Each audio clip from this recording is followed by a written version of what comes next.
Salut, ça va? As-tu passé une bonne semaine? Oui.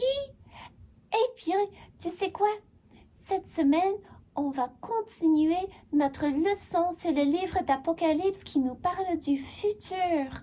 Oui, et tu sais quoi? C'est sûr parce que Dieu l'a dit. Et c'est vrai, parce qu'il est capable de voir le futur. Et nous n'en sommes pas capables, mais il nous a dit ce qu'il nous faut connaître ou savoir pour se préparer. Et sais-tu, un jour, Jésus reviendra sur la terre. Oh oui, et tout sera comme il faut, tout sera beau. En tout cas, je te chante une chanson qui nous parle de cela. Bientôt, bientôt viendra le jour où tout sera parfait. La paix régnera pour toujours. Oui, c'est vrai. Quand Jésus viendra, tout sera nouveau. Le lion et le petit agneau vivront ensemble. Quand Jésus viendra, tout sera plus beau. Le lion et le petit agneau vivront en paix. Bientôt, bientôt viendra le jour où tout sera parfait. La paix régnera pour toujours. Oui, c'est vrai. Quand Jésus viendra, tout sera nouveau, car les gens se donneront la main pour vivre ensemble. Quand Jésus viendra, tout sera plus beau, car les gens se donneront la main pour vivre en paix. Oui, ça va être beau, vraiment, quand Jésus reviendra sur la terre. Et dis-moi, mon ami, es-tu prêt pour cela? Le temps presse, le sais-tu? Jésus revient bientôt, bientôt. Le temps presse, le sais-tu? Jésus revient bientôt. Es-tu prêt? Es-tu prêt? Jésus t'aime, il t'appelle. Es-tu prêt? Es-tu prêt? Jésus revient bientôt. Quelle fête ce sera pour toi, pour moi, quand Jésus sera là bientôt. Quelle fête ce sera pour toi, pour moi. Jésus revient bientôt. Es-tu prêt? Es-tu prêt? Jésus t'aime, il t'appelle. Es-tu prêt? Es-tu prêt? Jésus revient bientôt. Le temps presse, le sais-tu? Il faut le dire au monde. Le temps presse, il faut que chacun se prépare. Oups, à rencontrer son Dieu. Recommençons. Le temps presse, le sais-tu? Il faut le dire au monde. Le temps presse, il faut que chacun se prépare. Je l'ai eu. À rencontrer son Dieu. Es-tu prêt? Es-tu prêt? Jésus t'aime, il t'appelle. Es-tu prêt? Es-tu prêt? Jésus revient bientôt. Eh bien, j'ai raté la dernière strophe, mais on l'a eu. Veux-tu le refaire avec moi? Oh oui! Ok. Le temps presse, le sais-tu? Il faut le dire au monde. Le temps presse, il faut que chacun se prépare à rencontrer son Dieu. Es-tu prêt? Es-tu prêt? Jésus t'aime, il t'appelle. Es-tu prêt? Es-tu prêt? Jésus revient bientôt.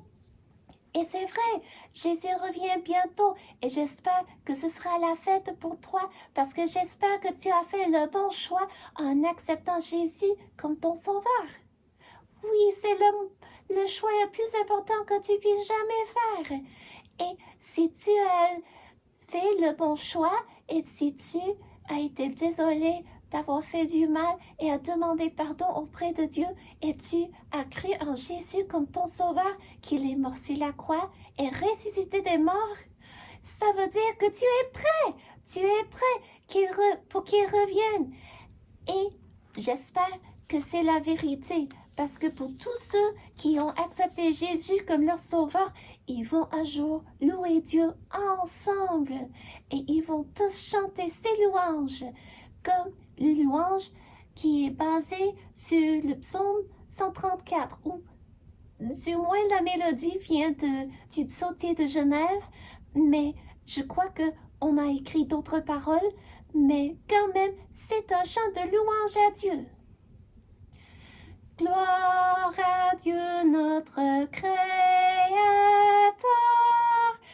gloire à Christ notre Rédempteur, gloire à l'Esprit consolateur, louange et gloire au Dieu sauveur.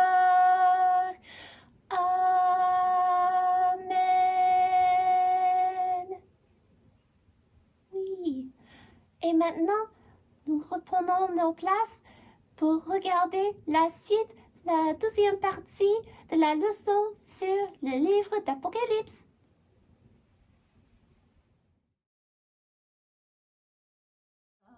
Un ange, il se promène et dit « Malheur, malheur, malheur ».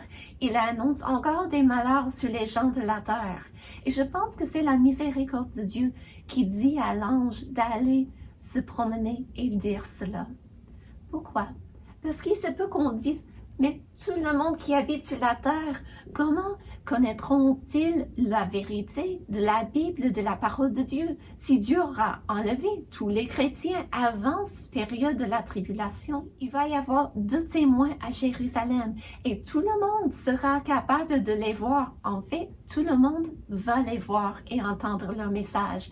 La Bible nous le dit. Donc, les gens, ils auront l'opportunité d'entendre la parole de Dieu et de se repentir s'ils veulent.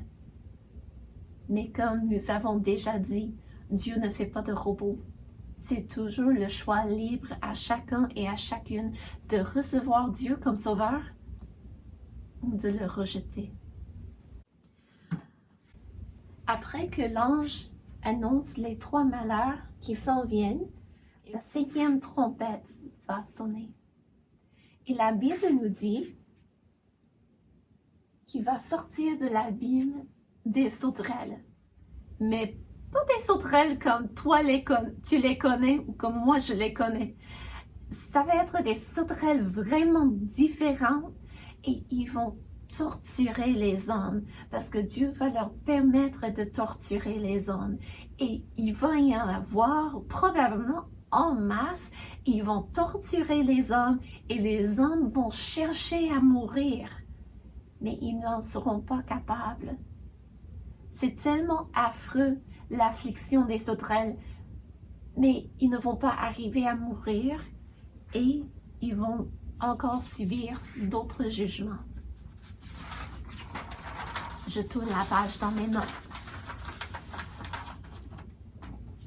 Pendant le jugement de la 6e trompette, la Bible nous dit qu'il va y avoir 4 anges déliés.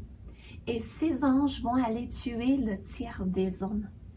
Donc, encore, la population de la Terre, 1 personne sur 3 sera morte.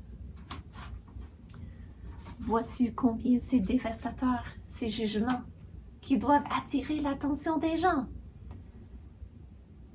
Mais, si tu as ta Bible, tu peux l'ouvrir avec moi au livre d'Apocalypse au chapitre 9.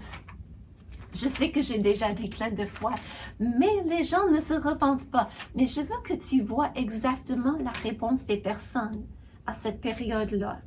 Donc, au livre d'Apocalypse, au chapitre 9 et au verset 20.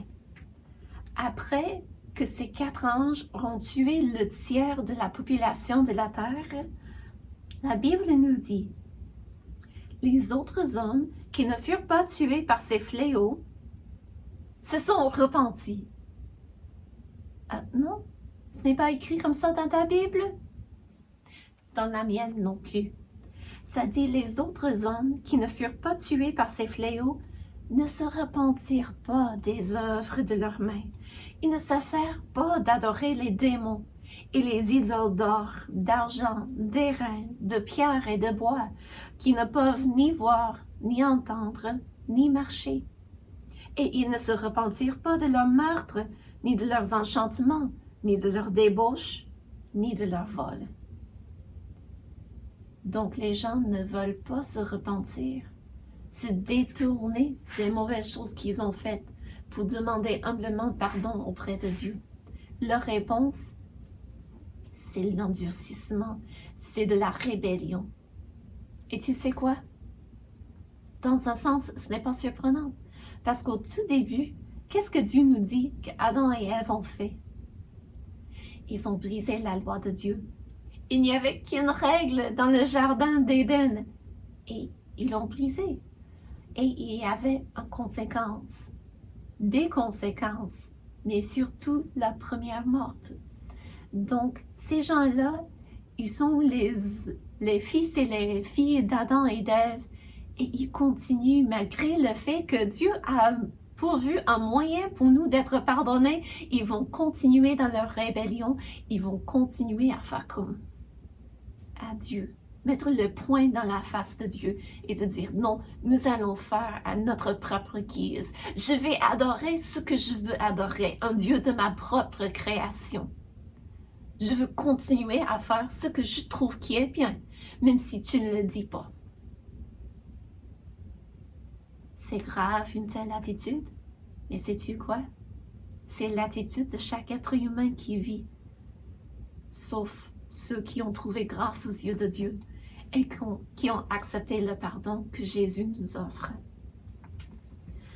Nous continuons, parce qu'il nous reste la 7e trompette. Et quand l'ange sonne la 7e trompette, il va y avoir des voix fortes qui annoncent le règne de Christ, que c'est Jésus qui est au contrôle, que c'est lui qui règne et qui a le droit de régner sur tout. C'est lui qui est le seul vrai Dieu et c'est lui qui a le droit de nous dire ce qui est bien et ce qui est mal. Et quand la 7e trompette sonne, ça déclenche encore 7 jugements. Est-ce que tu t'es rendu compte? On avait 7 sceaux, 7 trompettes et maintenant des jugements représentés par 7 coupes. Pourquoi 7, 7, 7? Eh bien, Dieu utilise le nombre 7 pour indiquer la perfection ou quelque chose qui est au complet. Quand il créa le monde, il s'est reposé le 7e jour. Et ici, je pense qu'il nous indique que son jugement est parfait. C'est complet. Et aux anges qui donnent les coupes, ils doivent verser cette coupe qui représente encore un jugement. Et quand le premier ange verse sa coupe, il va y avoir des ulcères. Des ulcères qui vont affliger les hommes. Ça va être une maladie quelconque qui va être vraiment affreux à subir. Oublie le COVID, ça va être vraiment dévastateur. Mais malgré cela, les hommes ne vont pas se repentir. Puis, quand le 12e verse sa coupe, la Bible nous dit que les mers deviendront, j'ai juste un petit bout de flanellographe, mais les mers deviendront du sang. Et quand la mer devient du sang, tous les animaux qui se trouvent là-dedans vont mourir. Ils ont besoin d'eau pour vivre. Et maintenant, tout l'océan, ce ne sera que du sang et des animaux morts. Quand la troisième coupe est versée, la Bible nous dit que les fleuves et les sources d'eau deviennent du sang. Comment est-ce que Dieu va le faire? Je ne comprends pas, mais il est digne de confiance et il ne ment pas. Et les gens au ciel vont dire que Dieu est juste. Parce que les personnes qui habitent sur la terre à cette époque-là, ils auront fait tuer beaucoup de monde à cause de leur foi en Jésus. Et les gens au ciel disent, Dieu, tu es juste. Parce qu'ils ont fait tuer, ils ont versé le sang de plein de personnes et maintenant tu leur as donné du sang à boire. Quand la quatrième coupe sera versée, la chaleur du soleil, qui est juste à 2/3 de sa force, en ce moment, tout d'un coup, ça va devenir chaud et ça va brûler. Et si jamais tu as eu une blessure sur la peau, puis après, tu t'es fait brûler par le soleil, tu te rends compte combien ça fait mal. Donc, les hommes et les femmes auront les ulcères et maintenant, le soleil commence à brûler avec une grande chaleur. Et les hommes, ils vont blasphémer Dieu et ne pas se repentir. Et la Bible nous dit, ils vont blâmer Dieu, ils vont utiliser le nom de Dieu comme mauvais, comme en vain, mais ils vont blasphémer Dieu et aussi ne pas se repentir pour donner gloire à Dieu. Mais ils savent que ça vient de lui, mais ils ne veulent pas repentir. Quand l'ange, le 5e ange, verse sa coupe, la Bible nous dit que sur tout le royaume de la bête, qui est un autre nom pour l'Antéchrist, celui qui s'élève à la place de Dieu, tout ce royaume deviendra sombre et couvert d'ombre, couvert de ténèbres, je dois dire. Donc, cet homme, l'Antéchrist, il va être lié avec le diable. Et la Bible nous dit qu'au plein milieu de ces 7 ans d'alliance avec le peuple d'Israël, où il va y avoir la paix, soi-disant, et il va permettre au peuple d'Israël de reconstruire leur temple.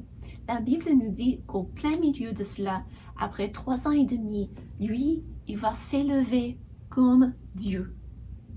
Un être humain qui a été né parce que Dieu l'a donné le souffle de la vie et qui va un jour mourir. Mais lui, il va s'élever comme Dieu, il va briser son alliance avec le peuple d'Israël, il va entrer dans le temple et s'asseoir à la place de Dieu. C'est grave. Et il va avoir beaucoup de contrôle sur les autres nations. Mais dans son royaume, quand le 5e coupe est versé, dans son royaume, il va y avoir des ténèbres. Ça va être assez noir, ça va être si noir que les hommes vont comme se mordre parce que si jamais tu es allé dans une caverne quelque part, ils ont fermé les lumières, ça pèse beaucoup quand c'est noir à 100%. Et c'est ça, ce qui va arriver à la royaume de la bête ou de l'Antéchrist. Et la Bible nous dit que les gens vont encore blasphémer Dieu et ne pas se repentir. Je pense que j'ai déjà entendu ça quelque part. Donc, le 6e coupe, quand l'ange verse la 6e coupe, ça va faire tarir les eaux de l'Euphrate, grande rivière. Et pourquoi? La Bible nous dit, parce que ça prépare la voie des rois de l'Orient. Et pourquoi est-ce que les rois de l'Orient doivent s'en aller au Moyen-Orient? Donc, quand on parle de l'Orient, d'habitude, on parle de la Chine, du Japon, de la Corée. Il y a plein d'autres pays dans l'Orient. Mais pourquoi est-ce qu'on prépare un chemin ou une voie pour eux de se rendre au Moyen-Orient, qui se trouve là où on trouve le pays d'Israël, la Jordanie, la Syrie et tout ça. La Bible nous dit qu'il y a des esprits démons qui iront faire des prodigues afin de rassembler les rois de la terre pour un combat. Quel combat? Un combat contre Dieu lui-même. Ils vont faire des prodigues, puis ils vont rassembler les rois de la terre pour faire un grand combat dans une place qui s'appelle Armageddon. Donc, quand l'ange verse sa coupe, les eaux de l'Euphrate tarissent pour permettre aux rois de l'Est, de l'Orient, de s'en venir avec leurs armées. Quand la septième coupe est versée, j'aime ça, une voix au temple du ciel ou du temple au ciel dit « c'en est fait ». Donc, on arrive à l'accomplissement des choses ou à l'aboutissement de toutes choses. On arrive, on n'est pas encore là, mais ça arrive. Et la Bible nous dit qu'encore, il va y avoir un grand tremblement de terre, la grande ville sera divisée en 3 parties, les montagnes vont comme disparaître vraiment, et les hommes encore. Tu peux le dire avec moi, ils vont blasphémer Dieu et ne pas se repentir.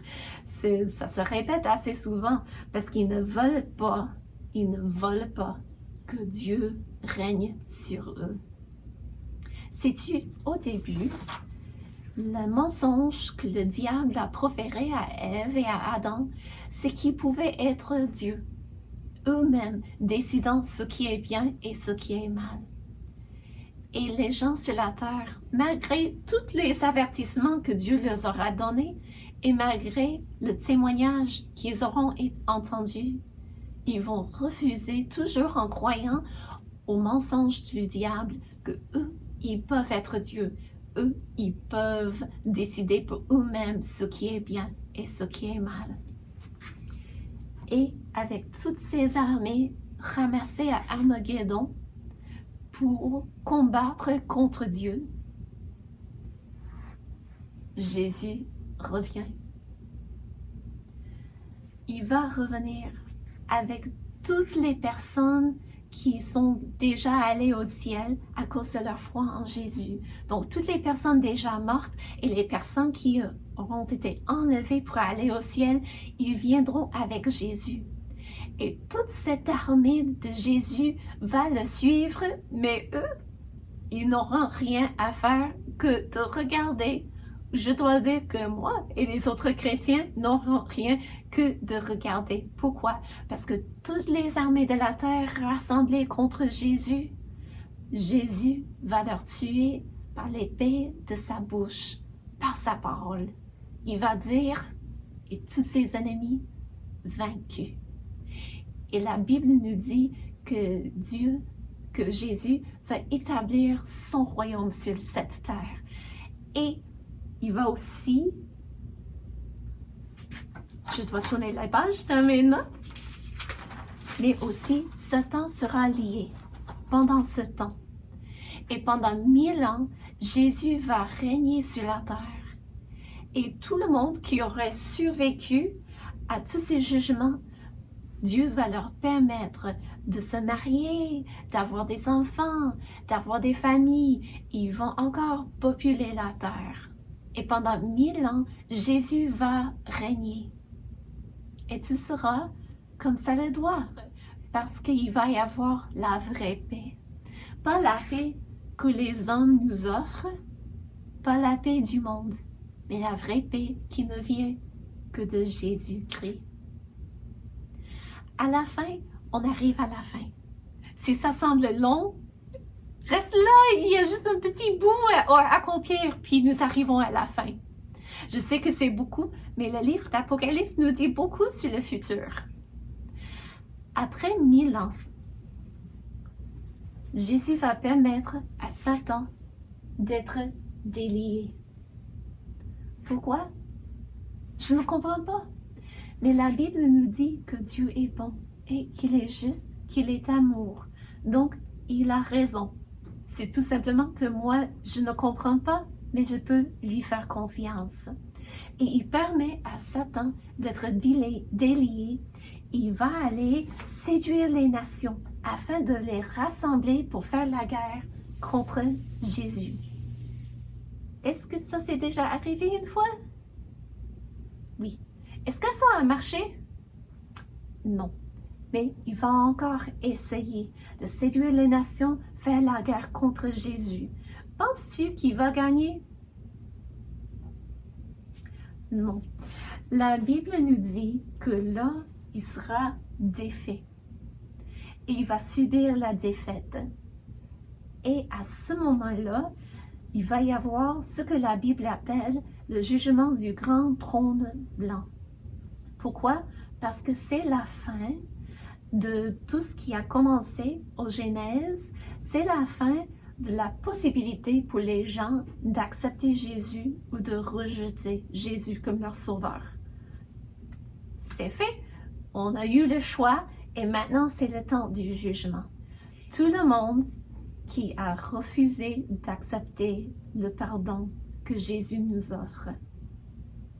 Tout le monde qui n'a jamais demandé auprès de Jésus le pardon pour ses péchés, qui n'a jamais cru en Jésus comme sauveur. Tout ce monde sera jugé devant le grand trône blanc de Dieu. Et ils seront jugés selon leurs œuvres. Pourquoi? Pour les conséquences de leurs actions. Quand on fait un bon choix, on a une bonne conséquence. Qu'est-ce qu'on appelle cela? Une récompense.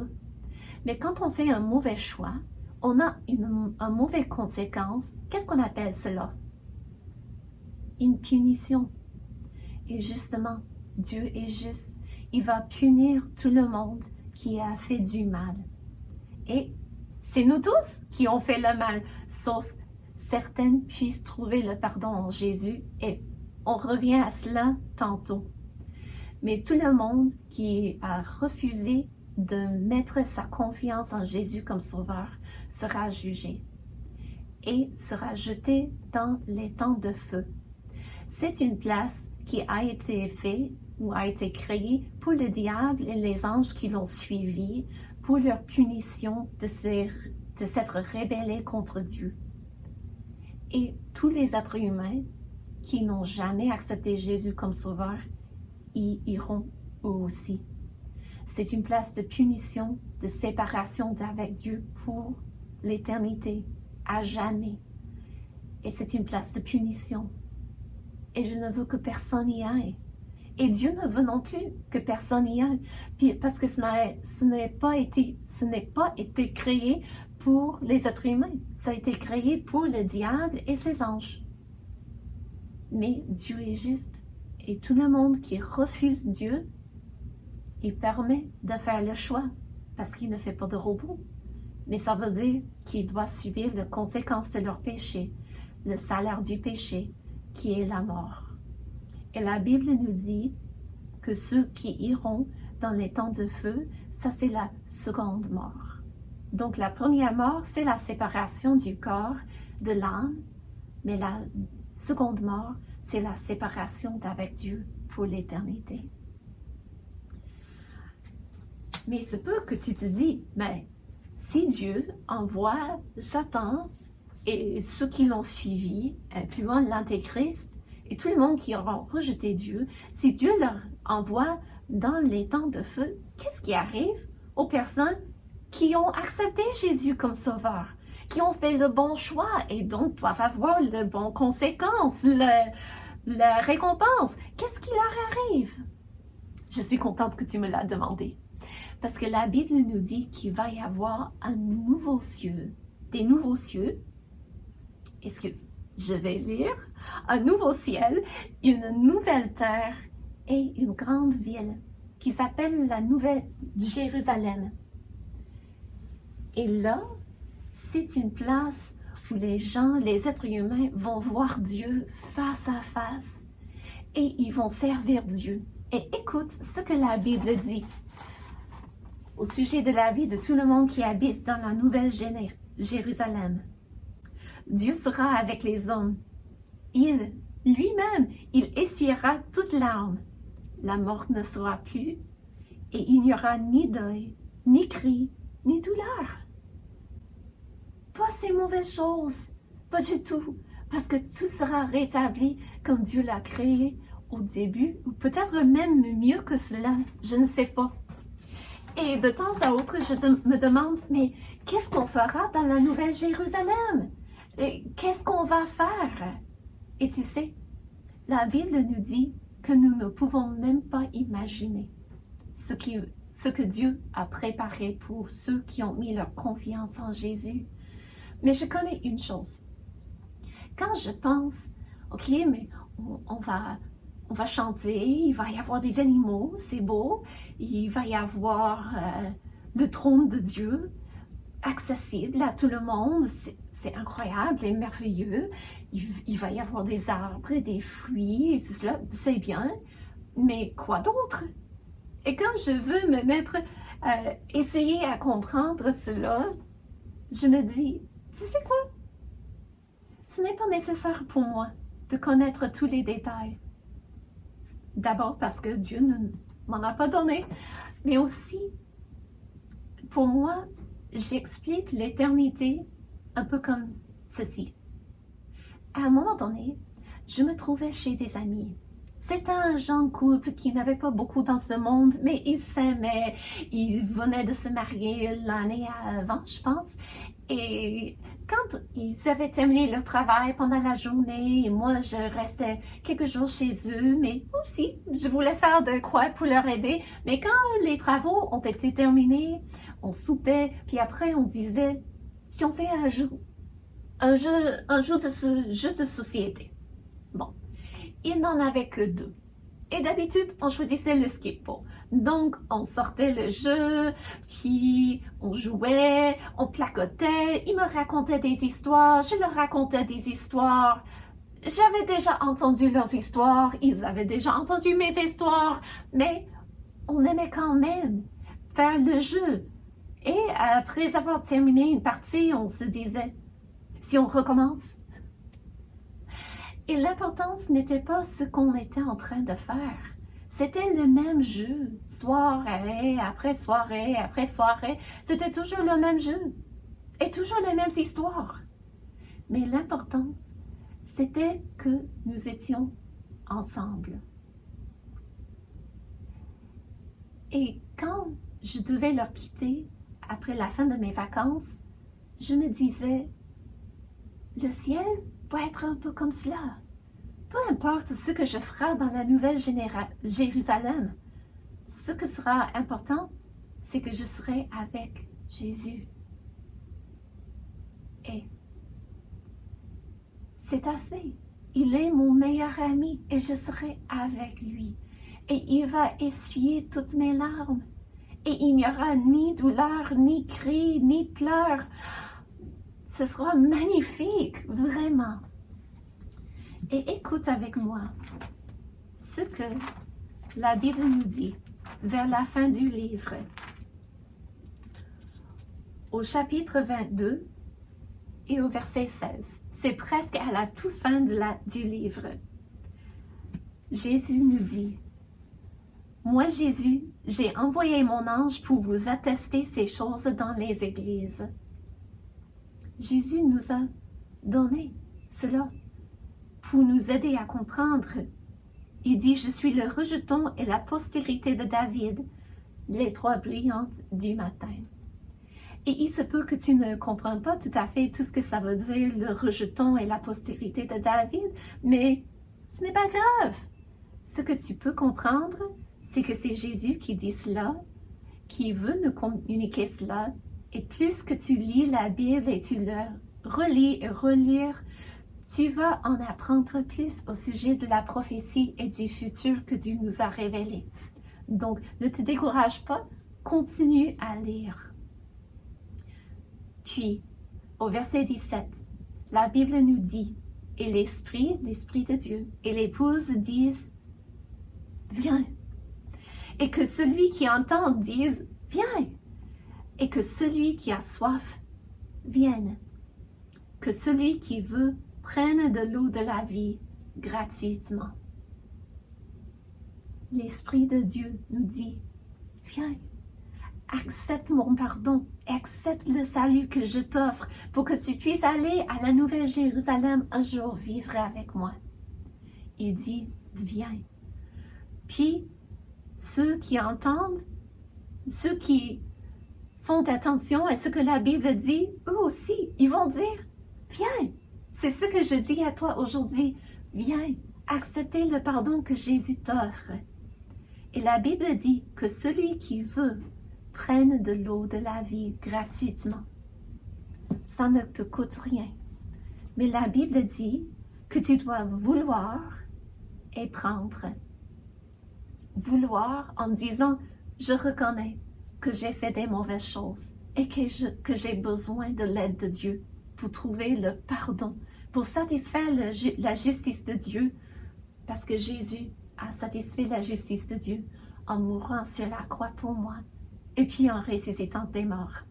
Tu dois vouloir l'avoir.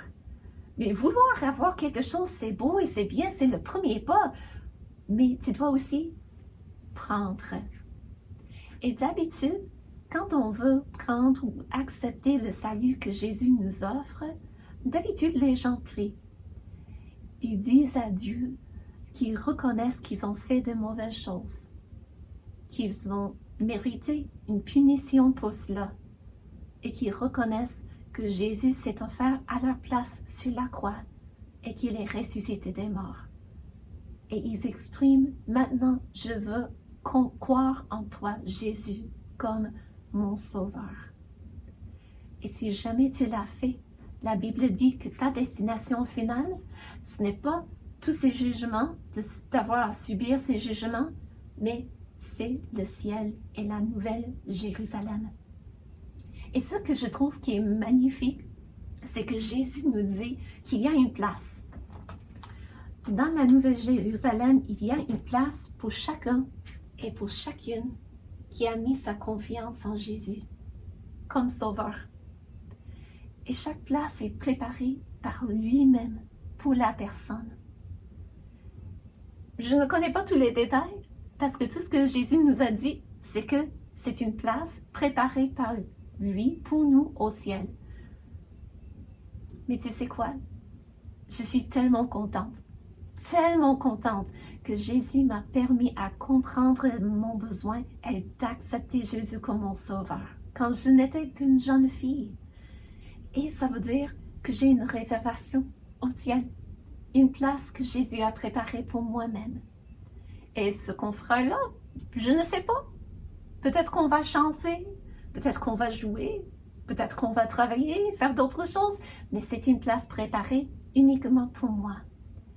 Et j'espère que toi aussi, tu as ta réservation faite et que toi, tu as mis ta confiance en Jésus et que tu as une place préparée uniquement pour personne que toi et que tu y iras un jour.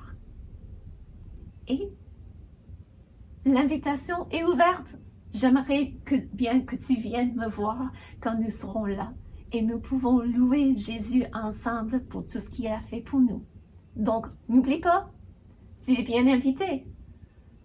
Mais tu dois, premièrement, avoir ta réservation faite. Tu dois avoir ton adresse finale là. Si jamais tu as des questions, tu peux toujours prier Dieu qui t'aide à comprendre et demander auprès de quelqu'un qui connaît la Bible un peu mieux que toi ce que ça veut dire. La Bible, c'est la guide pour nous, le manuel de la vie. Ça nous décrit comment Dieu créa et pourquoi, et ça nous décrit aussi ce que Dieu prépara pour tous ceux qui ont mis leur confiance en Jésus-Christ comme sauveur.